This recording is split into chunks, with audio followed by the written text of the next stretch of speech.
Welcome, and thank you everyone for joining us for this concise and informative discussion by Dr. Michael Wald. Dr. Wald, you have many degrees and certifications in the areas of nutrition and health, including 2 board certifications in nutrition. You are a doctor of chiropractic with a master's in nutrition, and you are a certified nutritional specialist. You have published successful books on natural health, and right now we will be discussing detoxification and alkaline approaches to health, my favorite. Okay, so Carolyn wants to know, she would like to have some comments on what you think is the very best detoxification diet. She would also like to know the best nutritional supplements to take for detoxification efforts. She wants to lose weight and just get toxins out of her body. Okay, so Carolyn, this is a very important topic because I don't think, it's probably that every other patient that I see asks me about detoxification. Most of the time, the conversation goes something like this. So Dr. Wald, I came to you because I'm not really sure if what I'm doing is safe for me or if it's appropriate. So I wanted to do some objective tests to see if my detoxification efforts for general health or for weight loss are not causing any problems and could be improved. So Caroline, I do have on my website a couple of my radio shows. One's called Detox Deception, and the other one, Sunny, is called pH Lies, which for an hour, I go through each of those topics in a way that I spill the beans, that everyone out there will get the same technical information that any practitioner would to understand how we get this wrong all the time.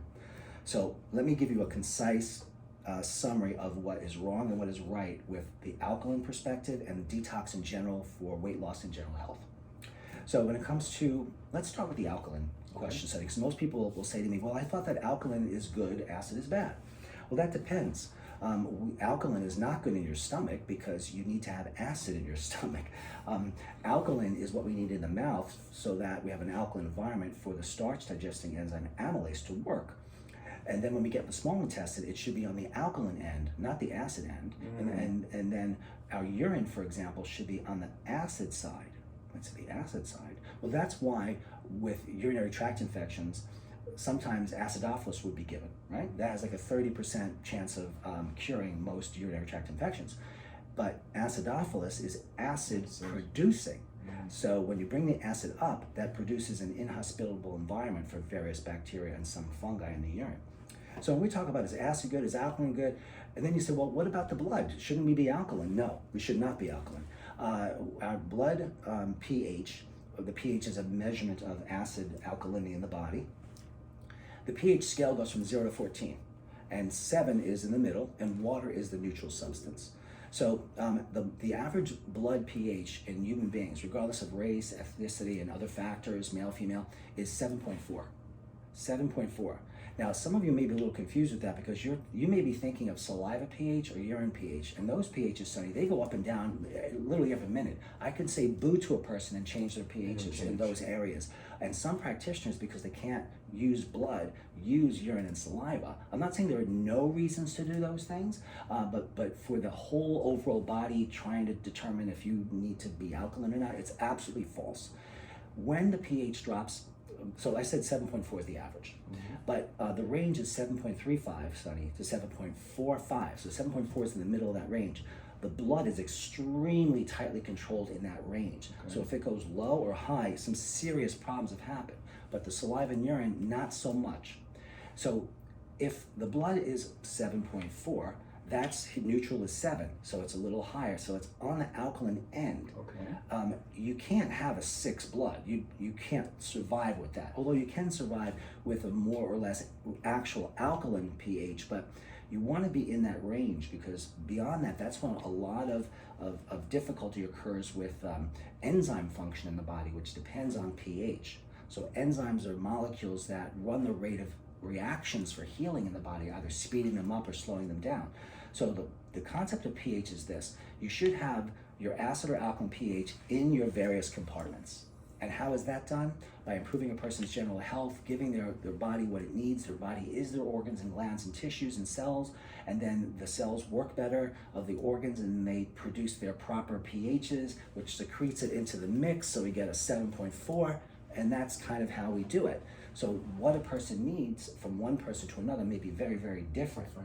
I've had people come in drinking alkaline water, sitting right in my office drinking alkaline water. This one woman with breast cancer, I remember, and the alkaline water said pH of 11 on it.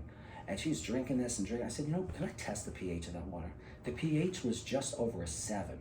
It wasn't alkaline. And even if it was, by drinking that, you're drinking alkaline water. That's like taking an antacid all day long.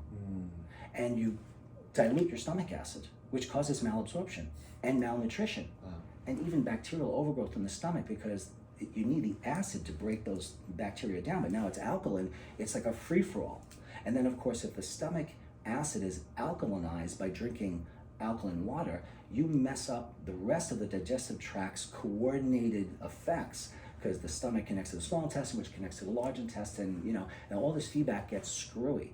The only time I think that people should consume pH water is if they do not want to take antacids for the reflux or mild gastritis. So alkaline water makes some sense, but not forever. Okay, and then there's the detox question. So what are we detoxing? So a patient says to me, yeah, I'm just doing a detox. For what? And they look at me kind of funny, for health. I'm like, well, are you detoxing mercury, lead, cadmium, arsenic? Are you detoxing estradiol, hormones?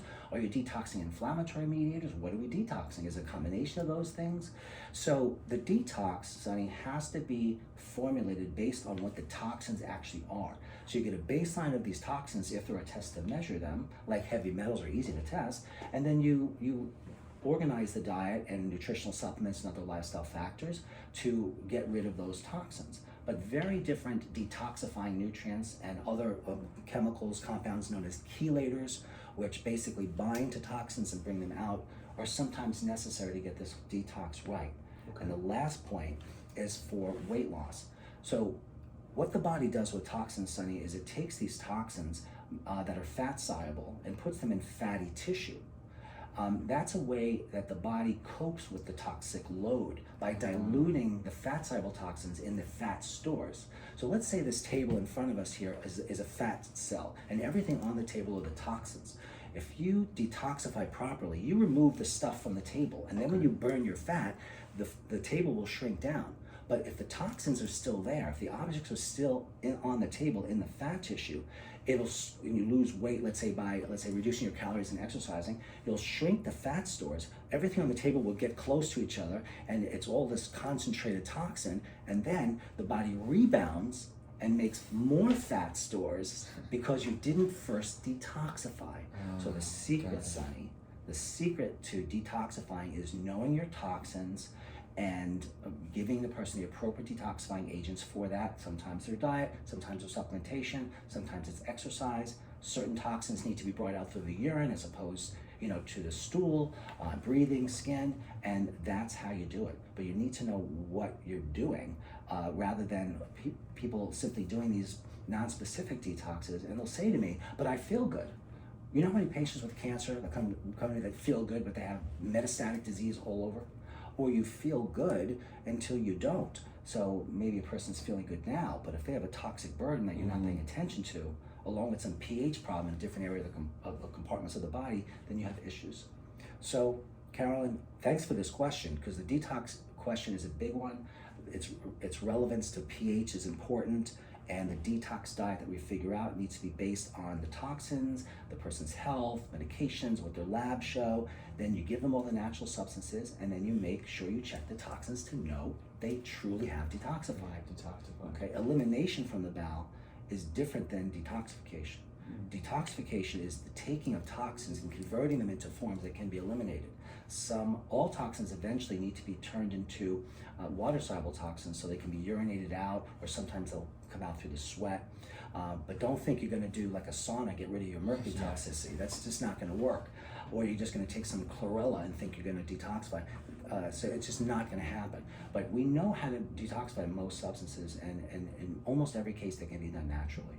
So that's the long answer to a very important group of questions in there, Carolyn. So thanks for that. Thank you so much, Dr. Wald. That was very informative. Okay, Thank you. I'm glad. Thank you.